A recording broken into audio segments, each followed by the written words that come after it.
تبسم للحياة تساءل قل أين الطريق لا تحزن تفاءل هو الله يرضيك تبسم. Bismillahirrahmanirrahim. Assalamualaikum warahmatullahi wabarakatuh. Jamaah banyak ya, seperti penuh. Kenapa jadi suaranya sember semuanya ini ya? Assalamualaikum warahmatullahi wabarakatuh.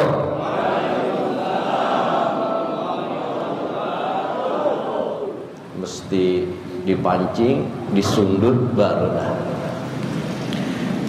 Bismillahirrahmanirrahim. Wassalatu wassalamu ala Rasulillah Muhammad ibn Abdillah wa ala alihi wa sahbihi wa mawala wa ba'd. Jamaah sekalian yang saya cintai, saya hormati dan saya muliakan, doa saya mudah-mudahan kita semuanya yang hadir di malam hari ini senantiasa selalu ada di dalam lindungan, bimbingan dan pertolongan Allah Subhanahu wa taala. Puja, puji dan syukur kita panjatkan kehadirat Allah Subhanahu wa taala atas berbagai macam nikmat yang Allah berikan kepada kita, sehingga alhamdulillah pada malam hari ini di malam Senin kembali kita sama-sama dapat hadir, duduk dan bersilaturahmi di majelis taklim kita ini. Mudah-mudahan hadirnya kita, duduknya kita, ngajinya kita, iktikaf dan silaturahmi kita kesemuanya akan mendapat ganjaran dan balasan pahala dari Allah Subhanahu wa taala. Allahumma salli ala sayyidina Muhammadin wa ala ali sayyidina Muhammad. Salawat dan salam kita sampaikan, kita hadiahkan dan persembahkan kepada junjungan kita Nabi besar Muhammad sallallahu alaihi wasallam. Jamaah sekalian yang memuliakan dan dimuliakan Allah, sejenak kita pasang telinga kita, kita buka pintu hati kita, kita dengarkan dan kita simak apa yang akan kita kaji, kita bahas pada pengajian kita di malam hari ini. Satu hari baginda Rasul sallallahu alaihi wasallam beliau bertanya kepada iblis laknatullah. Pertanyaan yang dilontarkan oleh baginda Rasul sallallahu alaihi wasallam kepada iblis laknatullah, kam ahibbatuka min ummati. Kalau kayak bahasa kita, iblis, berapa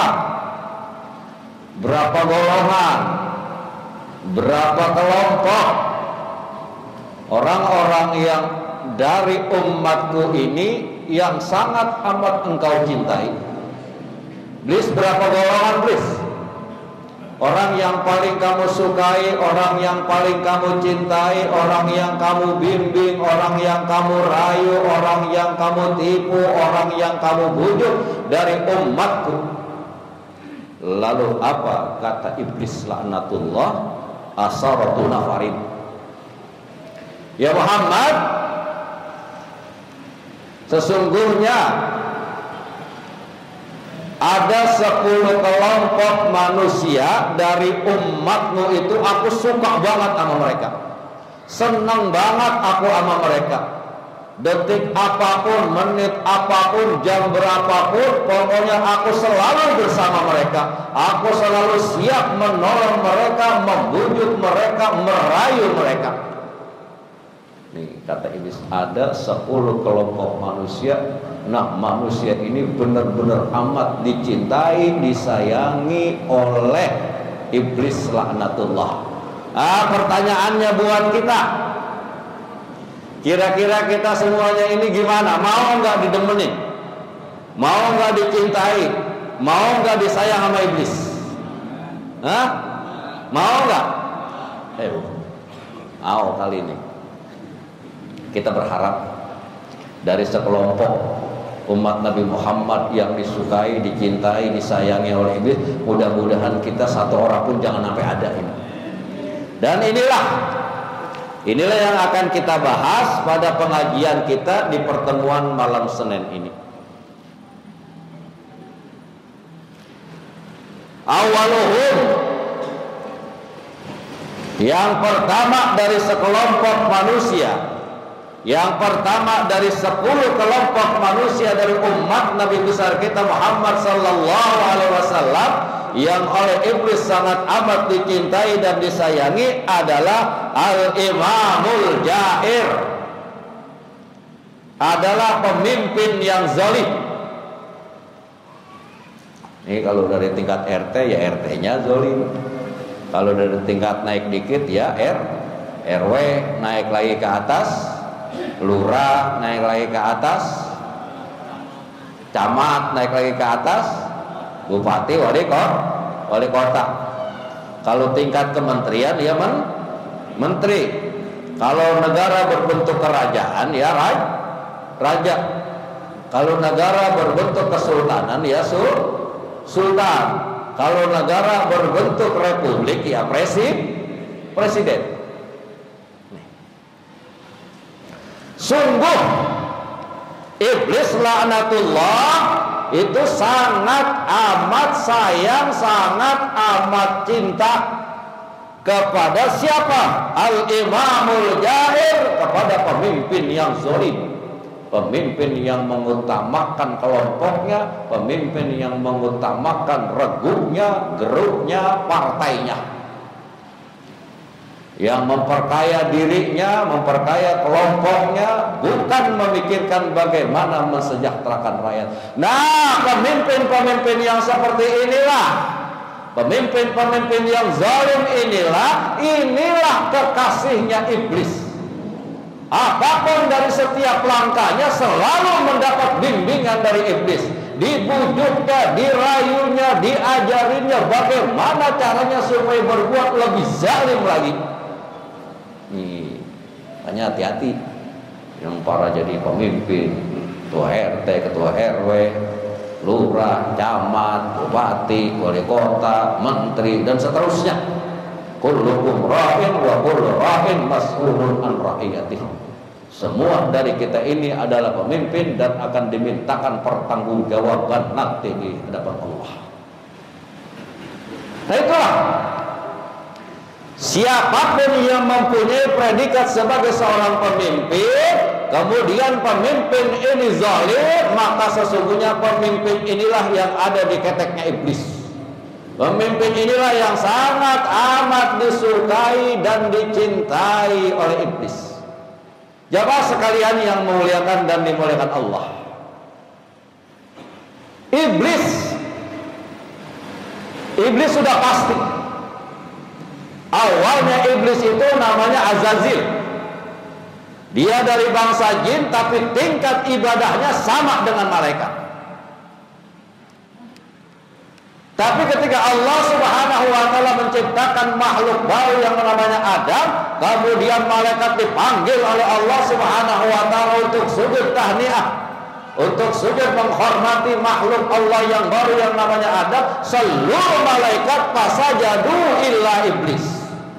Semuanya malaikat menundukkan kepala, tapi ada satu makhluk yang tidak mau tunduk. Dia adalah Azazil, dan semenjak itulah Azazil berubah namanya menjadi iblis laknatullah. Nah, iblis ini sudah dipastikan, kelak di akhirat tidak ada tempat bagi iblis kecuali neraka.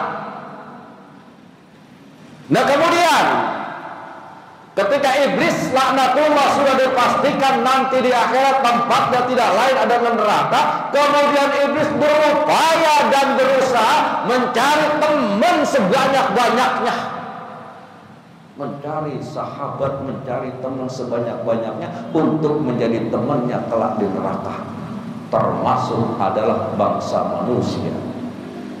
Nah, mereka para pemimpin kemudian mereka zalim, maka sesungguhnya mereka ini adalah kekasih iblis. Maka kelak kalau mereka tidak taubat, maka tempat mereka juga nanti di neraka. Nauzubillahi min. Mudah-mudahan ketua RT, ketua RW, ketua RW-nya udah pernah ngaji nih, takut disemprot kali mana. Lurah, camat, wali kota, bupati, gubernur, menteri, semua ada tuh. Asal dia zalim aja, itu adalah kekasihnya iblis. Iblis tempatnya di neraka, maka kekasihnya juga tidak akan misah. Sama nanti tempatnya di sana. Nauzubillahi min dzalik. Kemudian wal mutakabbir. Allah Subhanahu wa taala berfirman, "Innallaha la yuhibbul mutakabbirin."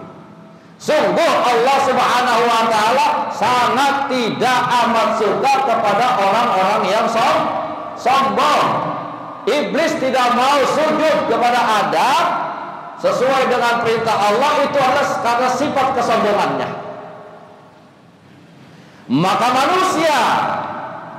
manusia yang saat hidup di dunianya mereka memiliki sifat kesombongan. Entah dengan apa mereka sombong, bisa jadi dengan hartanya, bisa jadi dengan ilmunya, bisa jadi dengan kekayaannya, pangkat dan jabatan. Apapun mereka bisa memakai kesombongan, maka kesombongan inilah yang menjadi kekasihnya iblis. Begitu. Berjiwalah kita seperti padi. Ya, pada saat masih kosong padi itu berdiri dengan tegaknya.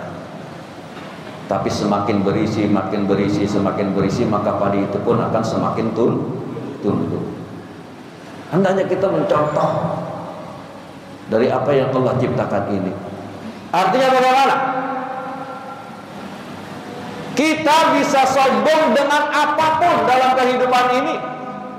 Dengan ilmu kita bisa sombong, dengan harta kita bisa sombong, dengan kekayaan kita bisa sombong, dengan jabatan kita bisa sombong, dengan pangkat, bahkan dengan apapun kita bisa sombong. Tapi ternyata innallaha la yuhibbul mutakabbirin. Allah sangat amat tidak suka kepada orang-orang yang sombong. Nah, ketika Allah Subhanahu wa taala enggak suka dengan orang-orang yang sombong, maka dia mendapat kecintaan dari arah lain. Dia akan mendapat kecintaan dari iblis, laknatullah. Orang-orang yang sombong adalah kekasihnya iblis. Kalau iblis di neraka, maka orang-orang yang sombong juga udah pasti akan menjadi penghuni neraka. Maka bersifatlah tawadu, maka bersifatlah rendah diri. Kemudian al-ghaniyul ladzi la yubali min aina yaksibul mal wa bima yunfik. Yang termasuk kekasihnya iblis laknatullah adalah mereka orang-orang kaya yang dengan kekayaannya itu mereka tidak peduli dari mana dan bagaimana mereka menghasilkan kekayaan itu dan bagaimana caranya mereka menginfakkan dari kekayaan mereka. Jamaah sekalian yang memuliakan dan dimuliakan Allah. Oh, ternyata orang kaya itu adalah kekasihnya. Ternyata orang kaya itu adalah kekasihnya. Ternyata orang kaya itu adalah kekasihnya. Wih, tidak semuanya, saudara. Ketika Allah Subhanahu wa taala memberikan kekayaan, memberikan rezeki yang berlimpah kepada hambanya, kemudian hambanya mendapatkan kekayaan itu dengan cara yang halal, dengan cara yang benar, dengan cara yang disyariatkan oleh agama kita, maka sekaya apapun tidak jadi masalah buat mereka. Yang jadi masalah dan yang jadi kekasih iblis adalah orang-orang kaya yang mendapatkan dan memperoleh kekayaannya dengan cara yang diharamkan oleh Allah, kemudian ia nafkahkan dengan nafkah yang diharamkan oleh Allah. Nah, orang-orang kaya yang seperti inilah mereka tidak lain, mereka bukan kekasih Allah, tapi mereka adalah kekasihnya iblis. iblis tempatnya di neraka, maka orang-orang kaya yang mendapatkan kekayaan dengan cara yang haram juga nanti di akhirat bareng-bareng sama iblis. Nauzubillahi min dzalik. Al-alimu alladzi saddaqa al-amira ala juri, yang termasuk kekasihnya iblis, ya, yang termasuk kekasihnya iblis, yang termasuk dicintai dan disayangi oleh iblis laknatullah. Dia tidak termasuk kekasihnya Allah, tapi malah menjadi kekasihnya iblis. Siapa? Al-alimu alladzi saddaqa al-amira ala jawrih, adalah orang alim, adalah ulama yang membenarkan dan membela terhadap pemimpin yang zalim. Nauzubillahi min. Udah tahu, misalnya RT-nya zalim, RW-nya zalim, lurahnya zalim, camatnya zalim, wali kota, bupati, menteri, dan seterusnya. Udah tahu itu ulama bahwa pemimpinnya zalim, tapi dia membenarkan dan membela kepemimpinan yang zalim, maka ulama yang seperti ini sama tempat tinggalnya nanti dengan iblis. Ulama yang seperti ini tidak lain, mereka adalah ahibba, mereka adalah kekasihnya iblis. Nauzubillahi min. Jadi nanti saudara tinggal lihat aja, tinggal nonton aja di YouTube. Lihat bagaimana presiden Prancis, bagaimana presiden Jerman, bagaimana presiden di luar negeri. Lihat ulamanya ketika para pemimpinnya, para presidennya, para rajanya zalim. Saat itu ada ulama yang mendukung, ada ulama yang membenarkan kezaliman pemimpinnya yang zalim, maka sesungguhnya ulama yang seperti ini bukan kekasih Allah, tapi tidak lain, mereka adalah kekasihnya iblis, tempatnya di neraka. Maka ulama pun bisa jadi tempatnya di neraka ketika ulama itu mendukung dan membenarkan para pemimpin yang zalim. Maka untuk itulah, entar lagi tahun 2024, tahun demokrasi, tahun pemilu. Kita nih yang menentukan siapa yang akan kita angkat untuk menjadi pemimpin kita. Nanti dah.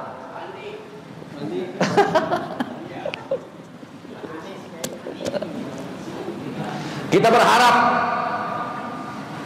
tangan kita ini, saudara, nanti di 2024 ini ada harganya loh. Mungkin kalau sekarang belum ada, tapi di 2024 tangan kita ada harga, dan tangan kita inilah yang menentukan siapa yang akan kita angkat untuk menjadi pemimpin. Nah, mudah-mudahan di 2024 kita akan mempunyai pemimpin yang amanah, pemimpin yang amanah, pemimpin yang amanah. Wassalamualaikum warahmatullahi wabarakatuh.